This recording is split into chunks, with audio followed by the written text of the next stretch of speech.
In a cold, clear, light blue sky, the unblinking eye of the sun looks down upon a broad grassland that offers little shelter from its searching rays. It wasn't always like this. The time was when this expanse was covered in dense forest.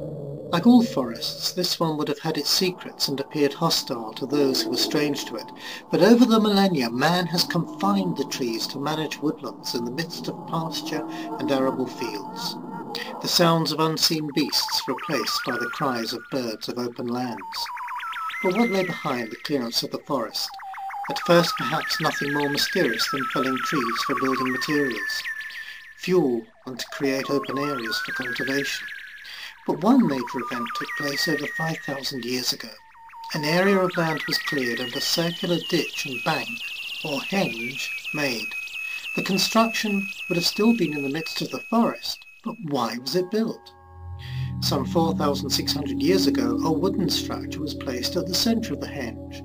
But what was it for? Then after 100 years, the wooden structure was replaced by one made of huge stones, many of which stand to this day. But who designed it? Mystery upon mystery surrounds Stonehenge, as the prehistoric monument has come to be known. Fanciful notions have surrounded the place with spurious claims that have no historical validity. We're looking at the Slaughter Stone, which lies a little from the remaining circle of stones. How many wretches were stretched across its rough surface awaiting the savage thrust of a blade as their lives were sacrificed to an unknown deity? Well, none actually. The stone is a standing stone that fell over, or was it pushed? There are many other stones lying prone upon the ground. It's a fact that over hundreds of years that the stones of Stonehenge were plundered as building materials. Although the plundering has ceased, the stones remain quiet about the role they played in the lives of men for over 1,000 years, whilst the site was actively used. Nobody knows what happened beneath the giant columns. The stones stood on open ground long before the Druids began their practices deep within forests. The mathematical precision of the circle and the alignment of various stones adds to the mystery rather than clarifying anything.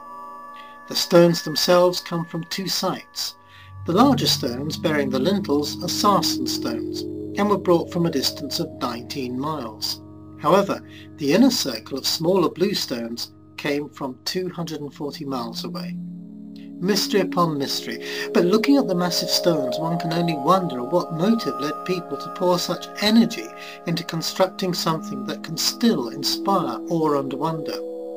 The mystery of Stonehenge may well represent an early attempt by man to reach out and make some sense of the ultimate mystery. Why are we here? The sun, to the passage of which Stonehenge is orientated, may hold a clue. The Bible teaches that since the creation of the world, God's invisible attributes are clearly seen, being understood by the things that are made. The sun itself gives illustration to the nature of God, as Jesus described it to John, the disciple who was closest to him, and who later wrote, "This is the message which we have heard from him and declare to you, that God is light, and in him is no darkness at all."